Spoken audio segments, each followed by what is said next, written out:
और मैं एक स्पोर्ट्स मेडिसिन स्पेशलिस्ट, एक शोल्डर, एल्बो और नी सर्जन हूँ। मेरी स्पेशलिटी में बहुत सारे शोल्डर के कॉम्प्लेक्स केसेस देखता हूँ, बट ये एक थोड़ा सा डिफरेंट केस था क्योंकि ये खुद जो हमारे पेशेंट है जो मेरे साथ बैठे हैं, डॉक्टर शाकिर करवे, बहुत ही एक सर्जन टाइप के इंसान है। डॉक्टर हैं खुद, इनकी काफ़ी अच्छी प्रैक्टिस है भिवंडी में, और एक काफ़ी एविड हॉर्स राइडर हैं। तो उनके खुद का एक स्टड फार्म है, ये हॉर्सेस ओन करते हैं और रेगुलरली हॉर्सेस चलाते हैं।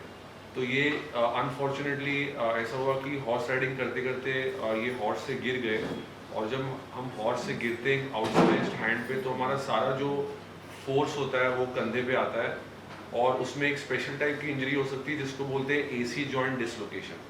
तो एसी जॉइंट डिसलोकेशन मतलब जो कॉलर बोन होता है उसका एक जॉइंट होता है जो डिसलोकेट हो जाता है, जिससे कॉलर बोन ऊपर की तरफ आ जाता है, और क्योंकि वो ऊपर की तरफ आता है वो स्किन में चुभता है और उसकी वजह से पेन होती है और आपका फंक्शन लॉस हो जाता है। तो जैसे ही उनको इंजरी हुई, उन्होंने इमीडिएटली उसको ट्रीट करने का सोचा, और इमीडिएटली एक रेप्यूटेड साउथ बॉम्बे के हॉस्पिटल में उनकी पहली सर्जरी हुई, जिसमें जो प्राइमरी सर्जन थे उन्होंने एसी जॉइंट को रिड्यूस करके फिक्स कर दिया। सर्जरी के तुरंत बाद ही एक हफ्ते में इनको लगने लगा जैसे कि वो फिर से रीडिस्लोकेट हुआ है। हालांकि कुछ श्योरिटी नहीं थी और उनको बोला गया कि फिजियोथेरेपी की कंटिन्यू करे वो, बट एक महीने बाद जब उन्होंने एक्सरे किया तो पता लगा कि शोल्डर जॉइंट जो रिड्यूस था वो फिर से डिसलोकेट हो गया है, और उसकी वजह से उनको यहाँ पे प्रोमिनेंस फील हो रहा था और उनको पेन हो रहा था। बट क्योंकि उनको बोला कि फिजियोथेरेपी कंटिन्यू करने के लिए, उन्होंने वैसे तो किया बट उनका हाथ ऊपर नहीं जा रहा था, शोल्डर स्टिफ होता जा रहा था। तो अराउंड 2 महीने बाद, इंजरी के पहली इंजरी के बाद, उन्होंने मुझे कंसल्ट किया और मेरे को एग्जामिन करवाया। तो जब मैंने उनको एग्जामिन किया तो देखते ही मुझे ये समझ गया कि ये एक फेल्ड सर्जरी है, जिसमें फर्स्ट टाइम जो सर्जरी हुई थी वो फेल हो चुकी थी, और इसका सोल्यूशन यही है कि इसको एक रिविजन सर्जरी करना पड़े हमको। ऑफ कोर्स ये टाइम पे इनकी 2 प्रॉब्लम्स थी। एक तो कॉलर बोन उनका ऊपर की तरफ आके स्किन में चुभ रहा था, जिसकी वजह से उनको काफ़ी पेन हो रही थी, फिजियोथेरेपी अच्छे से नहीं कर पा रहे थे, और क्योंकि वो फिजियोथेरेपी नहीं कर पा रहे थे उनका शोल्डर स्टिफ हो रहा था। तो 2 प्रॉब्लम थी, एक तो जो फेल्ड सर्जरी थी जिसकी वजह से एसी जॉइंट डिसलोकेशन अभी भी था, और दूसरा उनका सेकेंडरी फ्रोजन शोल्डर हो गया था उनके शोल्डर में। तो ऑफकोर्स हमने डिसाइड किया कि सर्जरी ही एक ऑप्शन है। ऑफकोर्स ये टाइम पे क्योंकि उनकी इंजरी को ऑलमोस्ट 2.5 मंथ्स हो गए थे जब तक हमने सर्जरी करने का डिसाइड किया। Only solution was to take a tendon, मतलब एक टेंडन या एक मसल टेंडन होता है जो लेग में होता है, जो काफ़ी बार हम ACL रिकंस्ट्रक्शन के लिए यूज़ करते हैं नी में। वही टेंडन लेके उससे रिकंस्ट्रक्ट करना पड़ेगा, क्योंकि उसके बिना ये हीलिंग नहीं हो पाती। तो हमने डिसाइड किया ये सर्जरी करने का। मैंने आर्थ्रोस्कोपिकली असिस्टेड सर्जरी की, आर्थ्रोस्कोप या तो की होल सर्जरी की मदद से, जो हम कैमरा या लेज़र ऑपरेशन जिसको बोलते हैं, उसमें लेग से टेंडन लेके मैंने उसको यहाँ पे रिकंस्ट्रक्ट किया, उसको बांध के वो कॉलर बोन को नीचे लेके आए, और at the same time camera की से ही मैंने उनकी पूरी जो शोल्डर था उसकी जो कैप्सूल थी वो रिलीज़ की, ताकि उनको जो स्टिफ शोल्डर की प्रॉब्लम है वो भी उससे रिकवर हो जाए। ऑफकोर्स क्योंकि ये 2 प्रॉब्लम्स एक साथ थी, तो एक बहुत ही कस्टमाइज्ड और एक स्पेसिफिक रिहैबिलिटेशन प्रोटोकॉल हमने एक डिज़ाइन किया इनके लिए, और मैंने उस हिसाब से इनको प्रोग्रेस करवाया उसमें। और आई थिंक इनकी भी पूरी मेहनत थी उस हिसाब से कि ये चाहते थे कि इनका शोल्डर रिकवर हो। तो कभी कभी पेशेंट की कॉम्प्लेसेंसी या एंथुजियाज्म की वजह से फिजियोथेरेपी काफ़ी बार काम नहीं कर पाती, बट जैसे जैसे मैंने इनको डायरेक्ट किया उन्होंने एग्जैक्टली वैसे ही प्रोग्रेस किया फिजियोथेरेपी में। और आज अराउंड 4 मंथ्स, 3.5-4 मंथ्स के बाद इनकी सारी शोल्डर मूवमेंट आ चुकी है। He is really happy with the surgery.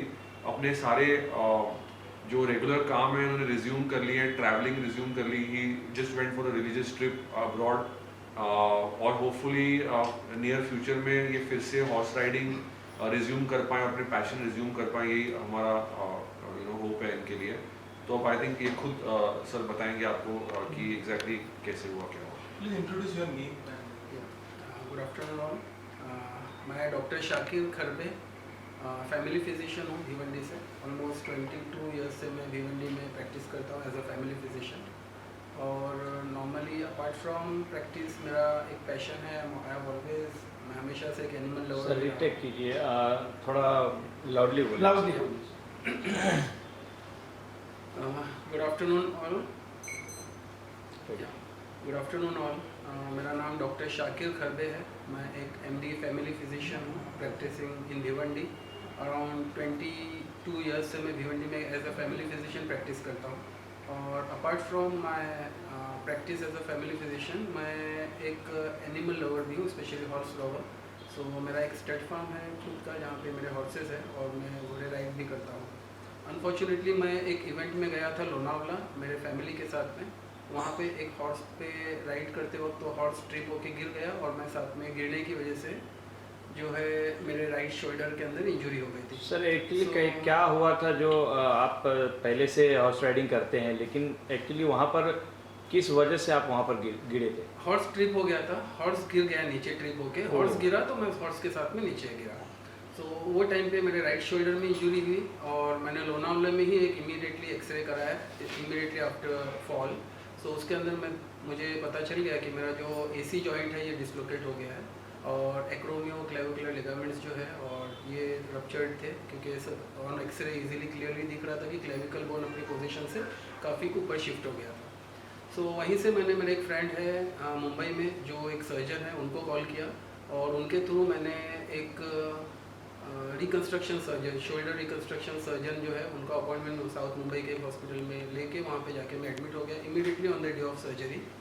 और 2 डेज़ आफ्टर सर्जरी उन्होंने मुझ पर प्रोसीजर किया, उन्होंने मेरा एसी जॉइंट को रिड्यूस किया और इम्प्लांट फिक्स किया वहाँ पे। सर कब मालूम पड़ा आपको कि आपका जो सर्जरी वो आपका बराबर नहीं हुआ?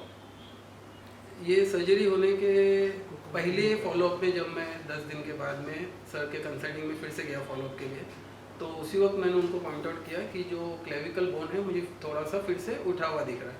तो उन्होंने बोला कि ये होता है क्योंकि वहाँ पे लोकल स्वेलिंग है और जैसे जैसे आप फिजियोथेरापी करोगे धीरे धीरे स्वेलिंग रिड्यूस हो जाएंगी और आपको उतना फील नहीं होगा जैसे अभी फील हो रहा है। प्लस उन्होंने बताया कि अभी बिकॉज आपका हाथ जो है वो इमोबिलाइज है, तो जो डेल्टॉइड मसल्स है वो थोड़े से वेस्टिंग में है। जब आपके डेल्टॉइड मसल रीडेवलप हो जाएंगे सो वहाँ पे राउंडिंग आ जाएंगी शोल्डर की और आपको उतना फील नहीं होगा।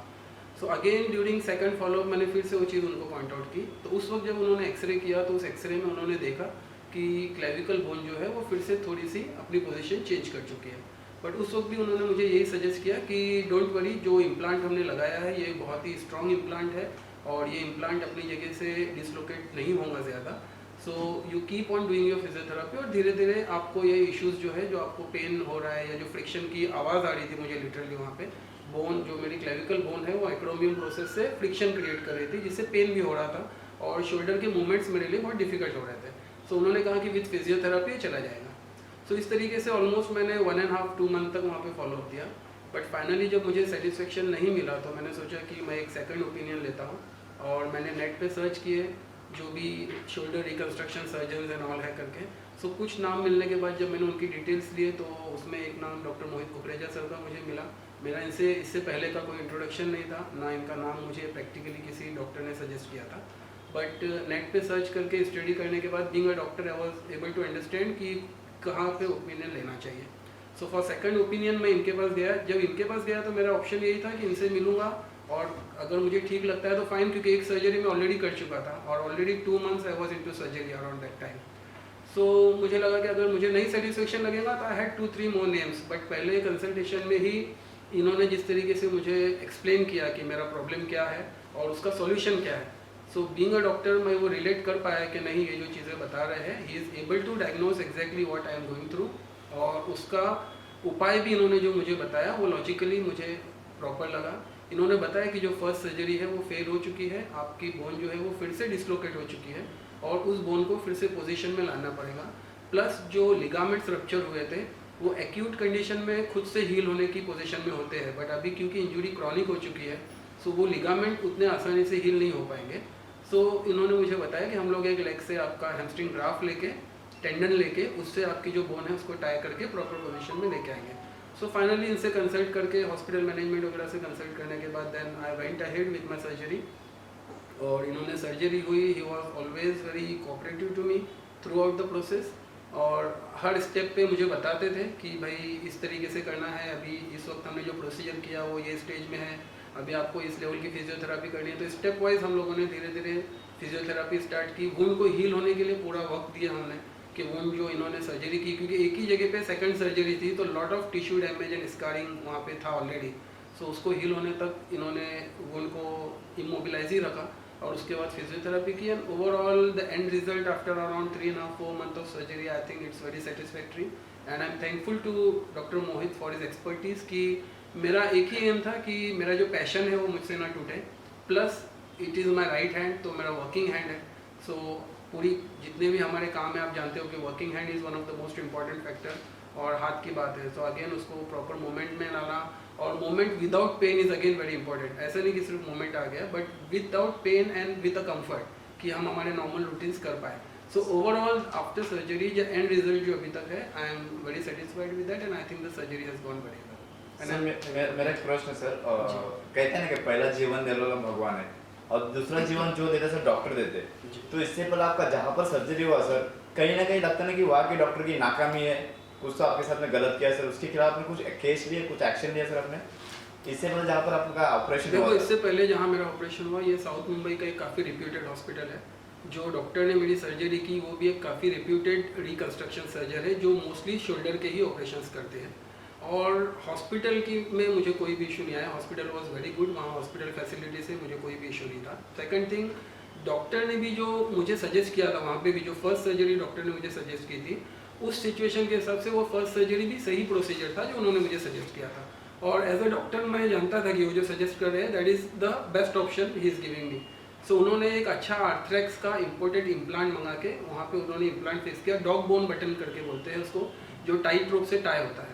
उसमें कोडोकॉइड प्रोसेस के नीचे एक बटन होता है इम्प्लांट का, एक क्लेविकल के अंदर ड्रिल करके एक बटन ऊपर रखते हैं और बीच में से रोप टाइट करके क्लेविकल को अपनी प्रॉपर पोजीशन में लेके आते हैं। So the surgery he suggested was also very good. Only thing is कि जो रोप टाई करनी होती है दैट इज़ अ फैक्टर जो डॉक्टर के हाथ से किया जाता है। वो कोई स्क्रू सिस्टम नहीं था कि आपने स्क्रू टाइट किया और स्क्रू पोजीशन में रहेगा। ये एक रोप होती है जिसको आपको नॉट से टाई करना पड़ता है। प्रोबेबली वो नॉट जो टाई किया था उन्होंने, वो टाई प्रॉपर टाइट नहीं हो पाया था, जिसकी वजह से वो नॉट स्लिप होकर खुल गई और इम्प्लांट अपनी जगह से हिलने की वजह से बोन फिर से डिसलोकेट हो गई। सो सर्जरी जो सजेस्ट किए थे वो भी सही थी, doctor was also authorise. Only thing एक एरर वहाँ पे जो हुआ कि नॉट प्रॉपर टाई नहीं किया था। सो यस, हम बोल सकते हैं कि डॉक्टर की तरफ से नेग्लिजेंस था। इसको लेके मैंने मेरी पूरी रिपोर्ट्स हॉस्पिटल में ईमेल किया था कि मैं आपके पास एडमिट हुआ था, ये सर्जरी हुई है, मेरे ये 4-5 फॉलोअप है पोस्ट सर्जरी, और डॉक्टर को मैं ये पॉइंट बता रहा था कि मुझे बोन डिसलोकेट लग रही है, बट उन्होंने कहा कि फिजियोथेरापी से करेक्ट हो जाएगा। उन्होंने वो एक्सेप्ट नहीं किया उसको इमीडिएटली कि बोन डिसलोकेटेड है। बट अभी तक मुझे मेरे ईमेल का उस हॉस्पिटल से कोई रिप्लाई नहीं आया है। मुझे ईमेल करके ऑलमोस्ट 3 महीना हो चुका है। सर, आपने कहा कि पहले जैसे ही आप नॉर्मल हो गए, अभी आप घोड़ेसवारी कर रहे हो या कैसे, कुछ दिक्कत है आपको? अभी तक मैंने हॉर्स राइडिंग स्टार्ट नहीं किया हूँ, और इसलिए नहीं किया हूँ कि मैं चाहता हूँ कि सेकंड सर्जरी हो चुकी है। So this is the best that we could do right now. इसके अंदर कोई भी हमको ऐसा निग्लिजेंस नहीं करना है कि वहाँ पे कोई स्वेलिंग बढ़े, या अभी अगर वुंड हील नहीं हुआ है प्रॉपरली, क्योंकि सेकंड सर्जरी सेम प्लेस पे जब होती है तो सॉफ्ट टिश्यू के अंदर बहुत ज़्यादा इन्फ्लेमेशन और स्कारिंग हो जाती है। और डॉक्टर को आप कैसे धन्यवाद देना चाहते हो, क्या भावना है आपकी? भावना तो यही है कि मेरे ख्याल से उन्होंने मुझे मेरे लाइफ की जो बहुत इंपॉर्टेंट एक्टिविटी थी मेरे लिए, उन्होंने अपने एक्सपर्टीज से मुझे वो फिर से रिटर्न दी है, जिसके लिए मैं ऑलवेज उनका थैंकफुल रहूँगा।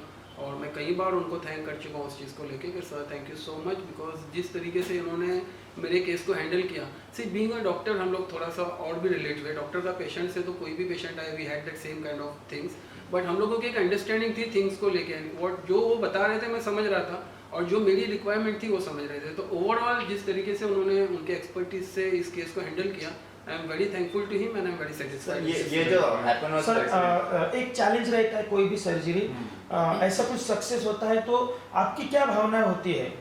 तो मैं इसमें ये बताना चाहूँगा कि मैंने सर्जरी की, ये रिकवर हो गए, of course he is very happy, but I think for me as a doctor he was a great patient. तो आई थिंक पेशेंट का एक समझदार होना, पेशेंट का एक प्रैक्टिकल होना, पेशेंट का एक कोऑपरेटिव होना हर प्रकार से बहुत ज़रूरी है। क्योंकि मैं एक स्पोर्ट्स सर्जन हूँ, मैं ये जानता हूँ ये कोई रिप्लेसमेंट सर्जरी नहीं होती जिसमें आपने इम्प्लांट डाला, पेशेंट को चला दिया, काम खत्म। इसमें बेसिकली ये होता है कि हर एक सर्जरी एक सॉफ्ट टिश्यू सर्जरी होती है, जिसका अल्टीमेटली फिजियोथेरेपी का जो योगदान होता है उसमें बहुत ज़्यादा होता है, और फिजियोथेरेपी पेशेंट खुद ही कर सकता है। तो ये ऐसी टाइप की सर्जरीज होती है जिसमें पेशेंट की पार्टिसिपेशन, पेशेंट का एंथुजियाज्म, पेशेंट खुद एनकरेज रहे, उसको रिजल्ट को लाने में वो बहुत ज़रूरी होता है। तो ऑफकोर्स मैं पेशेंट को एट 2 वीक्स, 4 वीक्स, 6 वीक्स देखता हूँ हमेशा, एट 3 मंथ्स भी देखता हूँ, बट मैं वो टाइम में मिल के पेशेंट को बता सकता हूँ कि आप सही हैं कि नहीं है और क्या चीज़ डेफिशिएंट है, बट अल्टीमेटली उसको फॉलो करना और उसको प्रोपेगेट करना पेशेंट के हाथ में होता है। तो I think he was an excellent patient in that way, बहुत प्रैक्टिकल थे और बहुत समझदारी से उन्होंने चीज़ को लिया। जब मैंने उनको समझाया भी, ऑफकोर्स उनको मतलब मेरी बात सुन के ठीक लगा, क्योंकि उनको पता था कि ये चीज़ से निकलना ज़रूरी है, जल्दी से जल्दी निकलना ज़रूरी है, और जो सोल्यूशन मैं सजेस्ट कर रहा हूँ वो सही है। और एट द सेम टाइम मैं ये भी ऐड करना चाहूँगा कि now he is almost like 4 months from the surgery, तो 4 महीने हो चुके हैं। कोई भी स्पोर्ट्स इंजरी और कोई भी स्पोर्ट्स सर्जरी में रिटर्न टू स्पोर्ट्स जो होता है, चाहे जो भी स्पोर्ट्स आदमी खेले या फिर रिटर्न होना चाहे, usually it's about 5 to 6 months. So of course we are giving him time for strengthening right now, और स्ट्रेंथनिंग के बाद स्पोर्ट्स रिलेटेड रिटर्न बहुत ज़रूरी होता है। उसके लिए भी मैं इनको हॉर्स राइडिंग के लिए इनको अलग से एक कस्टमाइज तरीके से रिटर्न करूँगा। तो I think hopefully by God's grace हम वो भी अचीव कर पाएंगे। सर सर्जरी करते हुए सर आपको कोई चैलेंजेस फेस करना पड़ा? हाँ, तो क्योंकि ये सेकंड सर्जरी थी तो चैलेंज था कि बहुत सारा स्कार टिश्यू था, बहुत सारा फाइब्रोसिस था, वहाँ पे काफ़ी इन्फ्लेमेशन थी, कॉलर बोन काफ़ी ऊपर थी और अपनी जगह से काफ़ी डिस्प्लेस थी। तो पहले का इम्प्लांट था अंदर जो मैं पार्शियली निकाल पाया, पार्शियली मैंने निकाला नहीं एक छोटा सा बटन, क्योंकि वहाँ पे डिग करके मेरे को जो वेसल्स, वाइटल वेसल्स के अराउंड मेरे को और कोई इंजरी नहीं करनी थी, तो हमने एक छोटा सा इम्प्लांट अंदर छोड़ दिया, बाकी सारा निकाल दिया। और स्कार टिश्यू इतना ज़्यादा था, और फिर ऑब्वियसली जो फ्रोजन शोल्डर पार्ट था वो एक काफ़ी कॉम्प्लिकेट कर देता है सिचुएशन को, क्योंकि शोल्डर में यही होता है कि अगर रिजल्ट अच्छा ना हो या पेशेंट को पेन हो तो वो शोल्डर मूव नहीं कर पाता, और क्योंकि वो मूव नहीं कर पाता उसको फ्रोजन शोल्डर हो जाता है। तो वो भी हमने उसी टाइम ट्रीट करना था, but at the same time हमको ये डर था कि फिर से फ्रोजन शोल्डर ना हो जाए, क्योंकि हम उसको इमोबिलाइज रखेंगे ताकि लिगामेंट हील हो।